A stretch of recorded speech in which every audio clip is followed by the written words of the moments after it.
Hello friends, आप सभी को स्वागत है नेवा पीसीएस पे।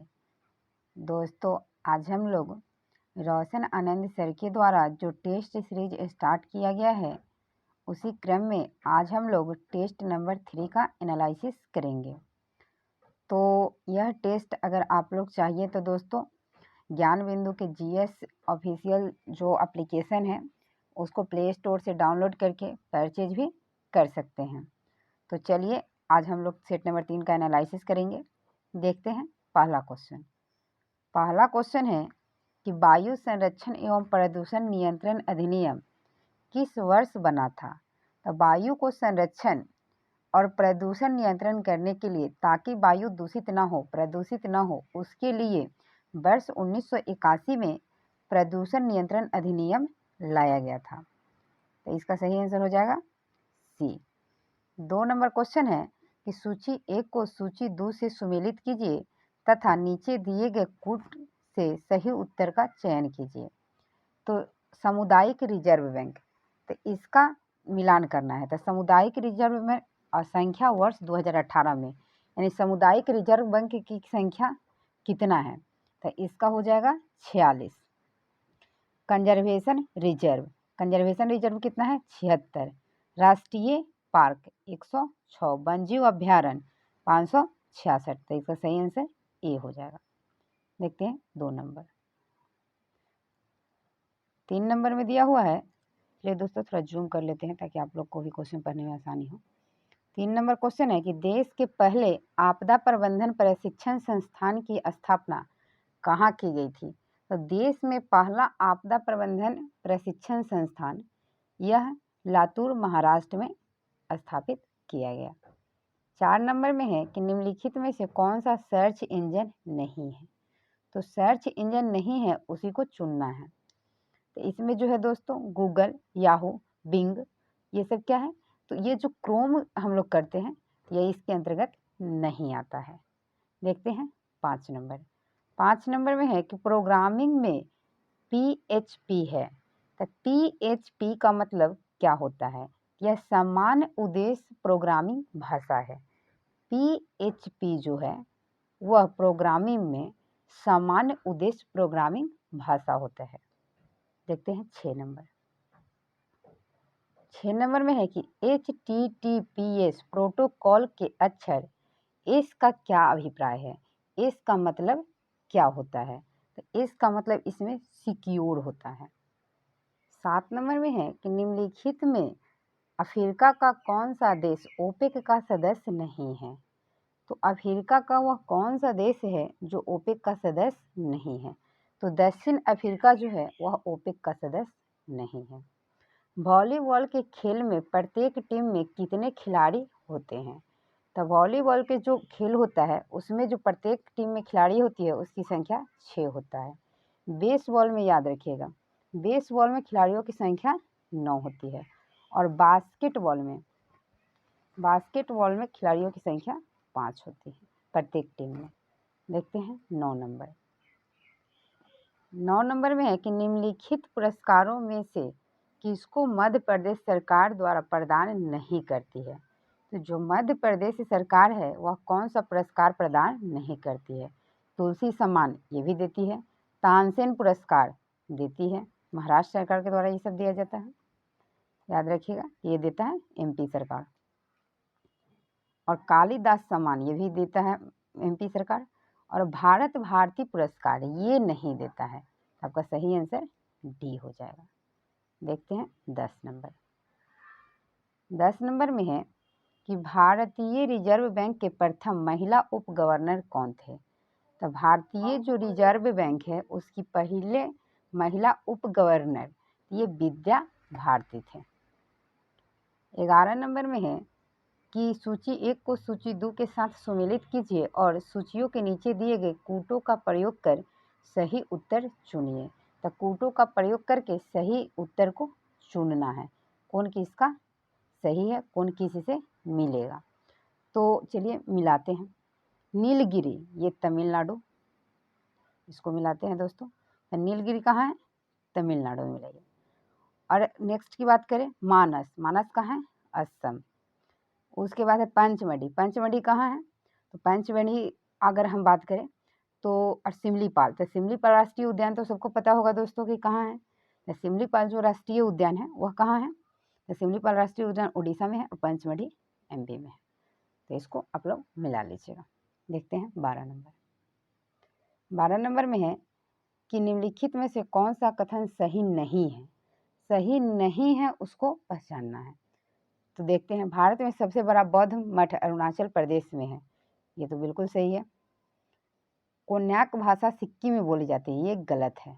विश्व का सबसे बड़ा नदी द्वीप असम में है। दोस्तों, विश्व का सबसे बड़ा नदी द्वीप जो है वह माजुली द्वीप है। यह असम में ब्रह्मपुत्र नदी के द्वारा बनाया जाता है, तो इसको याद रखिएगा। ये सबसे बड़ा नदी द्वीप है। डी में दिया हुआ है कि नोकरेक जैव मंडलीय आरक्षित क्षेत्र मेघालय में है, ये भी सही है। तो आपका आंसर सही हो जाएगा बी नंबर। देखते हैं 13 नंबर। 13 में है कि नर्मदा बचाओ आंदोलन किसके नेतृत्व में आरंभ हुआ था? तो नर्मदा बचाओ जो आंदोलन था वह किसके नेतृत्व में शुरू किया गया था? तो इसका सही आंसर आपका हो जाएगा मेधा पाटेकर। मेधा पाटेकर के अध्यक्षता में नर्मदा बचाओ आंदोलन शुरू किया गया था। 14 नंबर में है कि द इनसाइडर किस पूर्व पीएम की रचना है? द इनसाइडर किस पूर्व पीएम की रचना है? तो ये है पीवी नरसिम्हा राव। पीवी नरसिम्हा राव की ये रचना है। 15 नंबर में है कि निम्न विख्यात खिलाड़ियों में से राजीव गांधी खेल रत्न पुरस्कार पाने वाला पहला व्यक्ति कौन था? तो वह पहले खिलाड़ी कौन थे जिन्हें राजीव गांधी खेल रत्न पुरस्कार दिया गया था? तो विश्वनाथन आनंद को यह पुरस्कार दिया गया था। देखते हैं 16 नंबर। 16 नंबर में है कि किस क्षेत्र में उस्ताद बिस्मिल्लाह खान ने प्रसिद्धि पाई है? तो उस्ताद जो बिस्मिल्लाह खान है वह किस क्षेत्र से संबंधित है? तो ये तो दोस्तों सबको पता होगा कि जो उस्ताद बिस्मिल्लाह खान है वह शहनाई बजाते थे। 17 नंबर में है कि कॉमनवेल्थ खेल में देशों की संख्या कितनी है? जो कॉमनवेल्थ गेम होता है उसमें टोटल कितने देश है? तो 54। 18 नंबर में है कि भारतीय खेल प्राधिकरण SAI की स्थापना कब हुई थी? तो इसकी स्थापना 1984 में हुआ था। भारतीय खेल प्राधिकरण की स्थापना 1984 में हुआ था। दोस्तों, यह जो सेट है वह 100 क्वेश्चंस का है, तो आप लोग इसको सेट को लगाइए और देखिए कि कितना नंबर आपका आ रहा है। इसका कट ऑफ आज क्या है दोस्तों? 65 प्लस। जिस स्टूडेंट का इस टेस्ट में 65 प्लस सही हो रहा है तो उनका तैयारी ठीक ठाक है। देखते हैं 19 नंबर। 19 नंबर में है कि निम्नलिखित में से किसको संविधान द्वारा मौलिक अधिकार को लागू करने की शक्ति दी गई है? तो मौलिक अधिकार को लागू करने का जो शक्ति है वह सर्वोच्च एवं उच्च न्यायालय को दिया गया है, यानी सुप्रीम कोर्ट और हाई कोर्ट को यह पावर दिया गया है।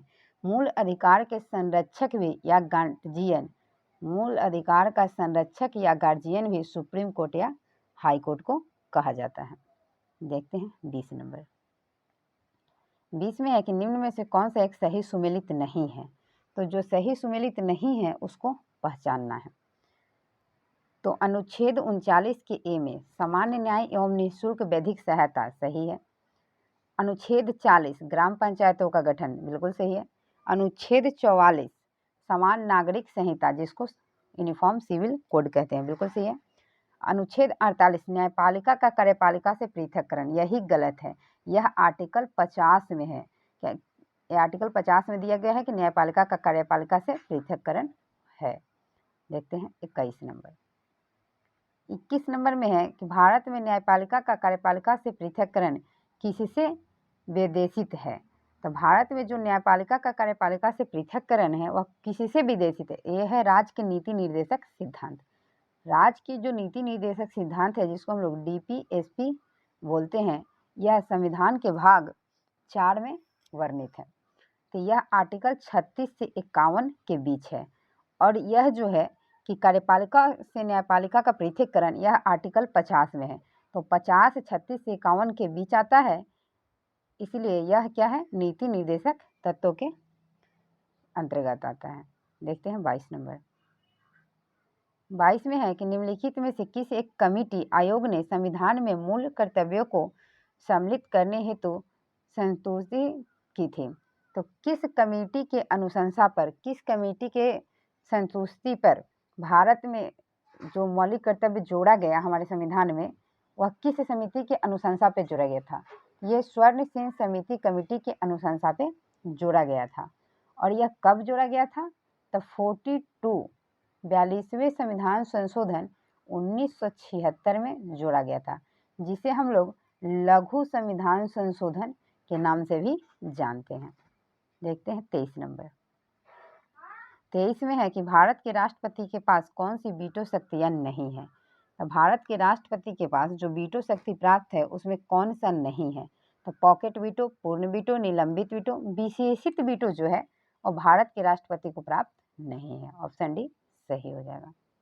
24 नंबर में है कि भारत में पहली बार लोक सेवा आयोग की स्थापना किस अधिनियम से हुई थी? तो भारत में पहली बार जो लोक सेवा आयोग की स्थापना हुआ था वह गवर्नमेंट ऑफ इंडिया एक्ट 1919 में हुआ था, यानी 1919, जिससे हम लोग मॉन्टेग्यू चेम्सफोर्ड सुधार अधिनियम के नाम से भी जानते हैं। तो चलिए देखते हैं 25 नंबर। 25 में है कि निम्न में से कौन सा राज्य सूची में है? राज्य सूची के अंतर्गत कौन सा आता है?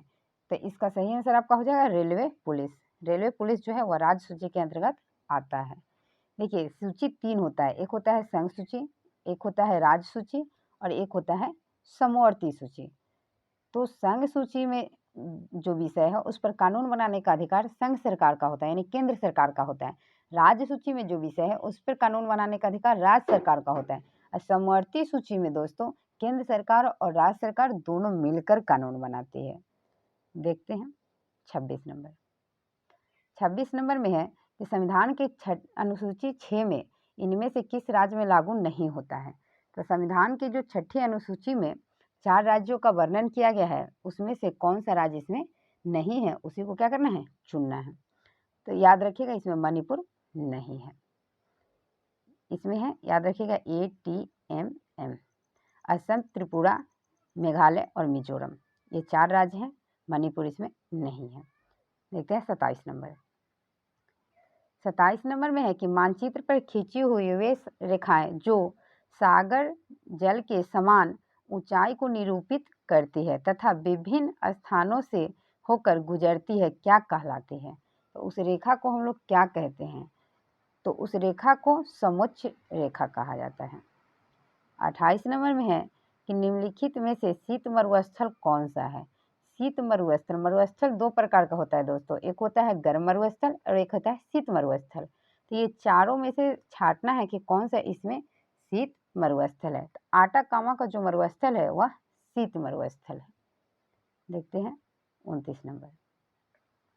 29 में है कि निम्नलिखित में से चंद्रगुप्त के कुम्हरार स्थित महल की खुदाई किसके द्वारा किया गया था? तो जो कुम्हरार में स्थित है चंद्रगुप्त मौर्य का महल, उसकी खुदाई जो किया था वह किया था डॉक्टर स्पूनर के द्वारा किया गया था। 30 नंबर में है कि किस वंश के शासन काल में जैन धर्म में श्वेतांबर और दिगंबर शाखा में विभाजन हुआ था?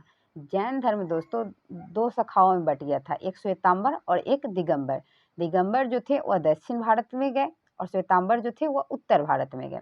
श्वेतांबर जो थे दोस्तों वह स्थलभुद्र थे के नेतृत्व में था, ये दिगंबर जो थे वह भद्रबाहु के नेतृत्व में काम कर रहा था। तो यह कब हुआ था? तो ये हुआ था दोस्तों मौर्य वंश के समय में। 31 नंबर में है कि देहलीवाल नामक का सिक्का किस वंश के काल में ढाला गया था? तो देहलीवाल का जो सिक्का था वह किस वंश के काल में ढाला गया था? तो चलिए देखते हैं। तो यह तोमर वंश के काल में ढाला गया था। ऑप्शन डी सही हो जाएगा। देखते हैं 32 नंबर। 32 नंबर में है कि निम्नलिखित में से किस स्तूप का निर्माण बिना चबूतरे के किया गया है? तो बिना चबूतरा का जो निर्माण किया गया है उस स्तूप का नाम क्या है? तो इसका सही आंसर आपका हो जाएगा सारनाथ के धामेक स्तूप, यह बिना चबूतरा का स्तूप है। 33 नंबर में है कि बहुजन समाज की स्थापना किस सुधारवादी ने की थी? तो बहुजन समाज की स्थापना किया गया था ज्योतिबा फूले के द्वारा। देखते हैं 34 नंबर। 34 नंबर में है कि महात्मा गांधी के अनुसार निम्नलिखित में से किसने भारतीयों को अपनी ही भूमि पर अजनबी और अपाहिज बना दिया। तो यह किससे बना था उसके बारे में बोला जा रहा है। तो यह अंग्रेजी शिक्षा के बारे में महात्मा गांधी बोले थे कि भारतीयों को अपनी ही भूमि पर अजनबी और अपाहिज बनाने का काम अंग्रेजी शिक्षा का था। भारत में अंग्रेजी शिक्षा का विस्तार करने का श्रेय लॉर्ड मैकाले को जाता है, याद रखिएगा कि मैकाले को यह श्रेय जाता है। 35 नंबर क्वेश्चन है कि 1935 के भारत शासन अधिनियम के बारे में किस नेता ने इसे दास्ता का आज्ञा पत्र कहा था। तो दास्ता का जो आज्ञा पत्र था वह जवाहरलाल नेहरू के द्वारा कहा गया था कि 1935 में जो गवर्नमेंट ऑफ इंडिया एक्ट आया था उसे पीटी नेहरू ने कहा था कि दास्ता का आज्ञा पत्र है। देखते हैं 36 नंबर। 36 में है कि 17वीं सदी में बंगाल में फैक्टर कहा जाता था।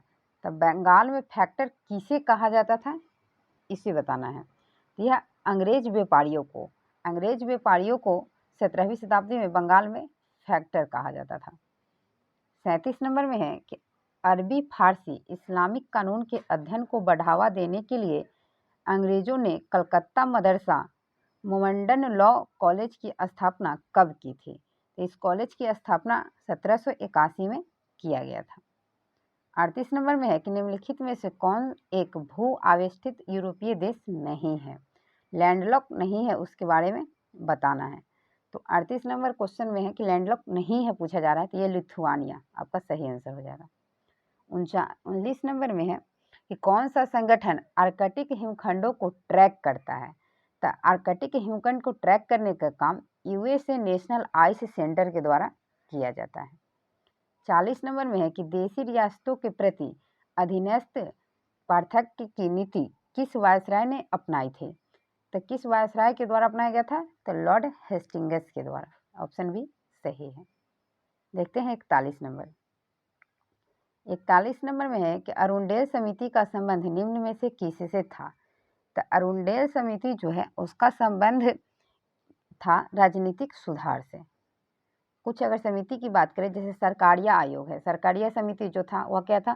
तो केंद्र और राज्य के बीच करों के बंटवारा से था। तेंदुलकर समिति जो था वह गरीबी से संबंधित था, तो इसको याद रखिएगा। गुप्त वंश ने डैश अवधि में शासन किया।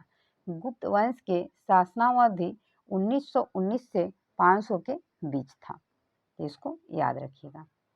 43 नंबर में है कि बहमनी साम्राज्य की स्थापना किसने की थी। तो बहमनी साम्राज्य की स्थापना करने का श्रेय बहमन शाह को जाता है। देखते हैं 44 नंबर। 44 में है कि असहयोग और खिलाफत आंदोलन कब शुरू हुआ था। तो असहयोग और खिलाफत आंदोलन जो था दोस्तों वह शुरू कब हुआ था। तो यह शुरू हुआ था आपका 1920 में। ऐसे खिलाफत आंदोलन 1919 में ही शुरू हो गया था। 17 अक्टूबर 1919 को पूरे भारतवर्ष में खिलाफत दिवस बनाया गया था और खिलाफत कमेटी के अध्यक्ष बनाया गया था महात्मा गांधी को। और असहयोग आंदोलन 1920 में शुरू हुआ था और दोनों साथ साथ चल रहा था। देखते हैं 45 नंबर। 45 में है कि प्रथम अंतरिम राष्ट्रीय सरकार की घोषणा की गई थी। तो प्रथम जो अंतरिम राष्ट्रीय सरकार थी उसकी घोषणा 24 अगस्त 1946 को किया गया था। देखते हैं 46 नंबर। दोस्तों आने वाला जो भी एग्जाम होगा उसमें यह सेट काफ़ी मदद करेगा। देखते हैं 46 नंबर। वर्ष 1946 में बनी अंतरिम सरकार में राजेंद्र प्रसाद के पास कौन सा विभाग था। तो 1946 में जो अंतरिम सरकार बना था उसमें राजेंद्र प्रसाद को खाद्य एवं कृषि मंत्रालय मिला था। 47 में है कि भारत का सुदूर पूर्वी बिंदु कौन सा है। तो भारत का सुदूर पूर्वी बिंदु की अगर हम लोग बात करें तो पूर्वी बिंदु आपका किबुथु है जो कि अरुणाचल प्रदेश में पड़ता है।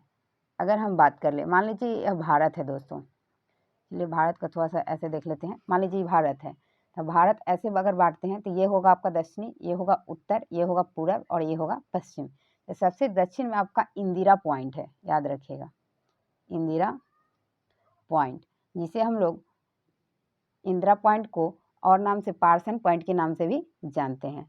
उत्तर में आपका इंदिरा कॉल है, पूरब में किबुथु है और पश्चिम में जो है आपका वह गौर माता है जो कि गुजरात में पड़ता है। देखते हैं 48 नंबर। 48 में है कि भारत में स्थित प्राचीनतम समूह की चट्टान है। तो प्राचीनतम समूह का कौन सा चट्टान है इस चारों ऑप्शन में से पहचानना है। तो सबसे प्राचीन अगर चट्टान की बात कर ले भारत में तो यह आपका हो जाएगा आर्कियन तंत्र। आर्कियन तंत्र सबसे पुराना है। 49 में है कि निम्नलिखित में से कौन सा दर्रा भारतीय हिमालयी क्षेत्र में स्थित नहीं है। तो भारतीय हिमालयी क्षेत्र में अगर स्थित नहीं दर्रे की बात करें तो यह बोलन दर्रा नहीं है। बोलन दर्रा मेहरगढ़ जो कि वर्तमान पाकिस्तान में पड़ता है वहाँ स्थित है। देखते हैं 50 नंबर। 50 नंबर में है कि इंद्रावती, प्राणहिता और सौड़ी निम्नलिखित में से किसकी उपनदी है। तो किस नदी की उपनदी इंद्रावती, प्राणहिता और सौड़ी है उसको पहचानना है। तो यह है गोदावरी का सही आंसर हो जाएगा गोदावरी। 51 नंबर में है कि भारत में सर्वाधिक वर्षा का मुख्य कारण क्या है। तो भारत में जो सर्वाधिक वर्षा होता है उसका मुख्य कारण दक्षिण पश्चिम मानसून है। दक्षिण पश्चिम मानसून में भारत में लगभग 80 से 85% बारिश इसी मानसून से होता है। देखते हैं 52 नंबर।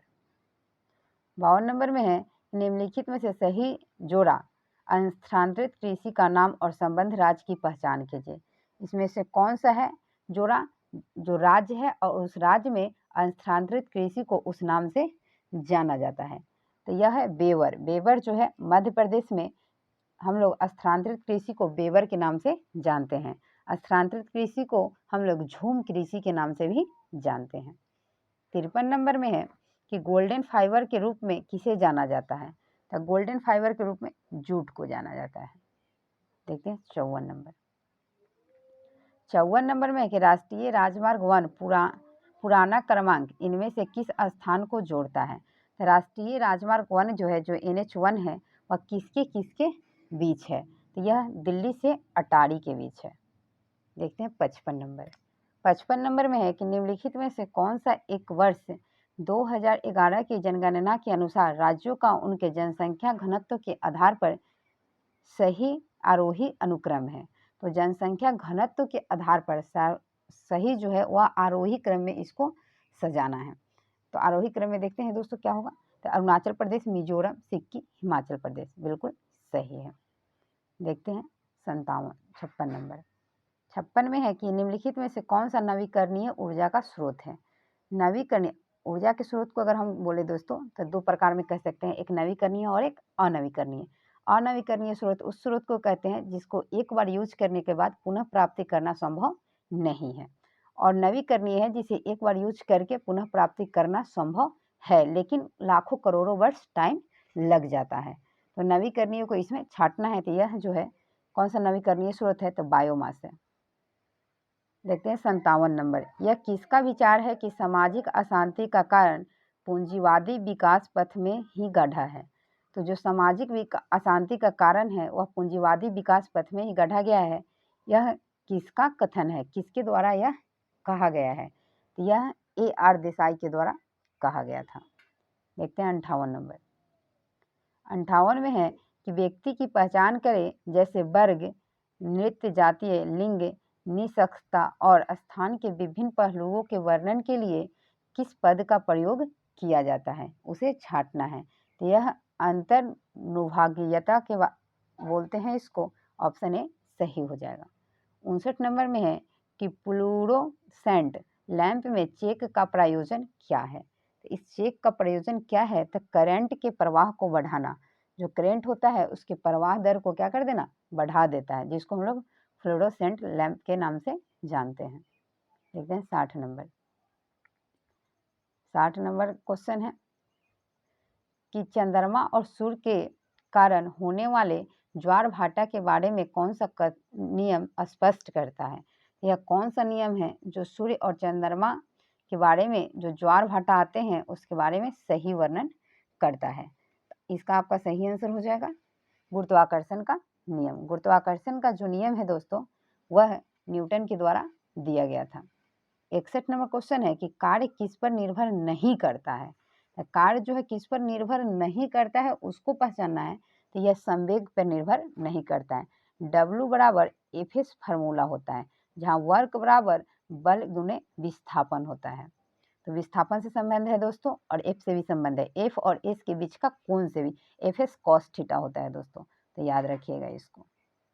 देखते हैं 62 नंबर। 62 में कि प्रकृति में सबसे सशक्त बल कौन सा है। यानी प्रकृति में सबसे सशक्त बल की अगर नाम पूछे तो यह हो जाएगा आपका नाभिकीय बल।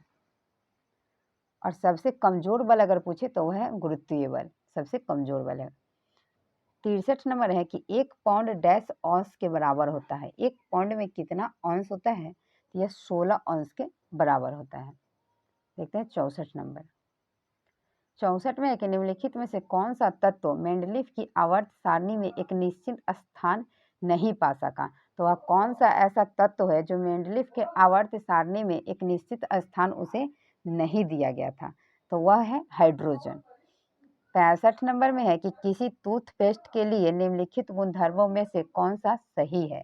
तो किसी टूथपेस्ट जो है दोस्तों जिससे हम लोग ब्रश करते हैं, उसके बारे में कौन सा गुणधर्म सही है, तो यह एक क्षारीय होता है, बिल्कुल सही है। 66 नंबर में है कि गन मेटल किस मिश्र धातु से निर्मित है। तो गन मेटल जो है उसमें कौन कौन सी धातु मिलाया जाता है। तो गन मेटल में जो है कॉपर, टिन और जिंक का मिश्रण होता है। 67 नंबर में है कि निम्नलिखित में से कौन सा रासायनिक समीकरण संतुलित है। तो संतुलित जो रासायनिक समीकरण है उसी को हमको छांटना है। तो 2Mg + O2 gives out 2MgO, बिल्कुल संतुलित है। देखिए इधर भी मैग्नीशियम दुगो है, ऑक्सीजन दुगो है, इधर भी मैग्नीशियम दुगो है और ऑक्सीजन दुगो है। तो दोनों तरफ परमाणुओं की अगर संख्या बराबर होता है तो उस समीकरण को हम लोग संतुलित समीकरण कहते हैं। देखते हैं 68 नंबर। 68 नंबर में है कि जल के साथ निम्नलिखित में से 68 नंबर में दिया हुआ है दोस्तों कि निम्नलिखित में से कौन सा एक टिंडल प्रभाव को प्रदर्शित नहीं करेगा। तो टिंडल प्रभाव को प्रदर्शित नहीं करेगा उस ऑप्शन को छांटना है। तो जल के साथ ताज़ा मिश्रित किया हुआ चॉक पाउडर, ये हमारा टिंडल प्रभाव नहीं देता है। देखते हैं 69 नंबर। 69 में है कि निम्न में से किसका उपयोग कैंसर के उपचार में किया जाता है। तो कैंसर के जो उपचार होता है उसमें हम लोग कोबाल्ट जो है दोस्तों, कोबाल्ट 60 का C60 का यूज करते हैं। तो कोबाल्ट के समस्थानिकों को यूज जो है हम लोग करते हैं कैंसर के उपचार में। देखते हैं 70 नंबर। 70 नंबर में है कि इनमें से किस फाइला में उनके पैर जुड़े होते हैं। तो पैर जो जुड़ा होता है वह किस में होता है, उस ग्रुप को पहचान करना है। तो 70 नंबर का आपका सही आंसर हो जाएगा आर्थ्रोपोडा। 71 नंबर में है कि वैज्ञानिक पुरकिंजे द्वारा निम्नलिखित में से किस शब्दावली का सृजन किया गया था। तो किस शब्दावली का सृजन पुरकिंजे के द्वारा किया गया था। तो इसका सही आंसर हो जाएगा जीव द्रव्य, जिसको हम लोग प्रोटोप्लाज्म कहते हैं। पुरकिंजे के द्वारा ही जीव द्रव्य को जीवन का मौलिक या भौतिक आधार कहा गया था। 72 नंबर में है कि मेढक, छिपकली, पक्षी तथा मानव के पाद डैश के अंग के उदाहरण है। तो किस अंग के उदाहरण है, तो ये समजात अंग के उदाहरण है। देखते हैं 73 नंबर। 73 नंबर में है कि बोलिविया तथा पैराग्वे के बीच किसके कारण चाको युद्ध हुआ था। तो चाको का जो युद्ध हुआ था उसका कारण क्या था, तो तेल, यह तेल के कारण युद्ध लड़ा गया था। 74 में है कि ला रिफॉर्मा नामक आंदोलन किससे संबंधित है। तो ला रिफॉर्मा जो आंदोलन हुआ था वह मैक्सिको से संबंधित है। रूस की क्रांति कब हुई थी। तो रूस की क्रांति हुआ था दोस्तों 1917 में। फ्रांस की क्रांति 1789 में हुआ था और रूस की क्रांति 1917 में हुआ था। और बंगाल का विभाजन जो हुआ था वह 1905 में हुआ था और बंगाल विभाजन को 1911 में रद्द कर दिया गया था। देखते हैं 76 नंबर। 76 में है कि मूल संविधान के हिंदी संस्करण का सुलेखन डैश के द्वारा किया गया था। तो मूल संविधान को जो हिंदी में लिखने का काम था वह किनके द्वारा किया गया था। तो इसका सही आंसर आपका क्या हो जाएगा दोस्तों, तो ये तो लिखने का हैंड रिटन जो काम किए थे वो प्रेम बिहारी नारायण रायजादा के द्वारा किया गया था। देखते हैं 77 नंबर। 77 में है कि द रीडर्स ऑफ हिंदुज्म पुस्तक के लेखक कौन है। तो द रीडर्स ऑफ हिंदुज्म पुस्तक किनके द्वारा लिखा गया था, तो ये भीमराव अंबेडकर के द्वारा लिखा गया था। 78 नंबर में है कि जैन धर्म में मूर्ति पूजा का सबसे पुराना साक्ष्य कौन सा है। तो जैन धर्म में जो मूर्ति पूजा हो रहा था उसका सबसे पुराना साक्ष्य कहाँ से मिला है, ये मिला है आपका हाथी गुफा अभिलेख। हाथी गुफा अभिलेख खारवेल से संबंधित है, याद रखिएगा। 79 में है कि लोकपाल संस्था के अध्यक्ष समेत अन्य सदस्यों की संख्या कितनी होती है। तो लोकपाल जो संस्था होता है उसमें कितने सदस्य और अध्यक्ष होते हैं। तो इनमें दोस्तों 1 सदस्य और 8 अन्य, 1 अध्यक्ष होते हैं और 8 अन्य सदस्य होते हैं। 80 नंबर में है कि प्रथम वेतन आयोग के अध्यक्ष कौन थे। जो वेतन आयोग के प्रथम अध्यक्ष के बारे में ये श्रीनिवास वरदचार्य थे। ऑप्शन डी बिल्कुल सही है। देखते हैं 81 नंबर। 81 में है कि डैश के भरपूर आहार में प्रोटीन और वसा भरपूर की तुलना में कम पानी की आवश्यकता होती है। तो कम पानी की आवश्यकता जो होती है वह कार्बोहाइड्रेट में होता है। 82 नंबर में है कि मानव की फसलियाँ डैश के साथ जुड़ी होती है। तो मानव की जो फसली होता है दोस्तों वह स्टर्नम के साथ जुड़ा होता है। 83 में है कि मानव मस्तिष्क का कौन सा भाग शरीर की मुद्रा एवं संतुलन को व्यवस्थित करता है। तो शरीर की मुद्रा और संतुलन की व्यवस्थित करने का काम सेरेबेलम का होता है। 84 नंबर क्वेश्चन है कि निम्न में से कौन से प्रकार के पेड़ों को सूर्य प्रकाश प्रेमी पेड़ भी कहा जाता है। तो कौन सा पेड़ का प्रकार है जिसे हम लोग सूर्य प्रकाश का प्रेमी भी कहते हैं। तो ये हो जाएगा आंथ्रोपोभिद। ऑप्शन बी सही है। 85 नंबर में है कि एक लंबी धारा प्रवाहित सीधी सोलेनॉइड के अंदर चुंबकीय क्षेत्र की ताकत है। तो चुंबकीय क्षेत्र कितना होता है उसी के बारे में पूछा जा रहा है। तो सभी बिंदुओं पर समान होता है, यह इक्वल होता है। देखते हैं 86 नंबर। 86 में है कि 2 या 2 से अधिक घुलनशील द्रव्य जिनके क्वथनांक का अंतर डैश से कम होता है के मिश्रण को पृथक करने के लिए प्रभावी आसवन विधि का प्रयोग किया जाता है। तो जब 2 द्रव्यों के बीच अगर उनका अंतर 25 केल्विन से कम है तो उस को अलग करने के लिए हम लोग प्रभावी आसवन विधि का प्रयोग करेंगे। तो ऑप्शन ए सही है। देखते हैं 87 नंबर। 87 नंबर क्वेश्चन में है कि फिल्म सुपर 30 के निर्देशक कौन है। तो फिल्म जो सुपर 30 बना था उसके निर्देशक के बारे में पूछा जा रहा है। तो विकास बहल थे। 88 नंबर में है कि निम्न में से कौन सा एक कथन असत्य है। असत्य कथन को इसमें पहचानना है। तो असत्य कथन जो इसमें पहचानेंगे दोस्तों, तो 1 अक्टूबर 1958 को अमेरिकी अंतरिक्ष एजेंसी नासा का गठन हुआ था। बिल्कुल सही है। 14 सितंबर 1959 को लूना 2 चंद्रमा की सतह पर उतरने वाला पहला अंतरिक्ष यान था। सही है। तत्कालीन सोवियत संघ द्वारा छोड़े गए वोस्तक 1 के साथ यात्रा करने वाले यूरी गागरिन अंतरिक्ष में जाने वाले पहले व्यक्ति थे। बिल्कुल सही है। तो उपयुक्त में से कोई इसमें गलत नहीं है, आपका आंसर डी हो जाएगा। देखते हैं 89 नंबर। 89 नंबर में है कि बिहार की राजधानी बिहार शरीफ से पटना स्थानांतरित किया था। तो बिहार की राजधानी जो था दोस्तों वह बिहार शरीफ था। तो बिहार शरीफ से पटना लाने का जो काम है वह किया गया था शेरशाह के द्वारा। ऑप्शन सी सही है। 90 नंबर में है कि पालकालीन कलाकार धीमन और बिट्ठू पाल कहाँ के निवासी थे। तो जो पालकालीन यानी पाल वंश के शासक के काल में जो धीमन और बिट्ठू पाल थे वह कहाँ के निवासी थे, वह कहाँ के रहने वाले थे। तो 90 का आपका सही आंसर हो जाएगा नालंदा। वह नालंदा के रहने वाले थे। 91 नंबर क्वेश्चन है कि 1857 के विद्रोह का नेतृत्व पटना में किसने किया था। 1857 का जो विद्रोह हुआ था जो 10 मई 1857 को मेरठ से शुरू हुआ था, उनका पटना से नेतृत्व किसने किया था। तो पटना से नेतृत्व करने का काम पीर अली किए थे। और बिहार से कौन किए थे दोस्तों, तो बाबू कुंवर सिंह। देखते हैं 92 नंबर।